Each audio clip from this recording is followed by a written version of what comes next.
So first of all Meenakshi గారికి అంటే అవసరాలు శ్రీనివాసరావు గారు ఒక సాఫ్ట్వేర్ కంపెనీకి సీఈఓ అన్నారు కదా, సో ఆయన వల్ల ఏదైనా ప్రాబ్లం అయి ఉండొచ్చు. ఎలాగో వెంకటేష్ గారు ఎక్స్ కాప్ కాబట్టి, సో ఆయన సజెషన్స్ కోసం ఇంటికి వస్తే ఐశ్వర్య గారికి వెంకటేష్ గారికి మధ్యలో మీనాక్షి గారు రావడం కొద్దిగా ఎంటర్టైన్మెంట్గా ఉంటుంది.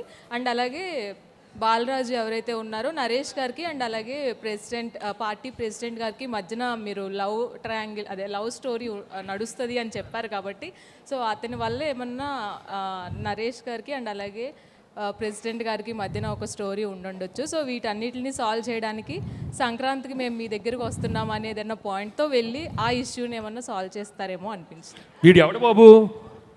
ఎవరు బాబు? మీ బాబు నాకు తెలీదు. నాకు తెలీదు. సార్ అనిల్ గారు ఓకే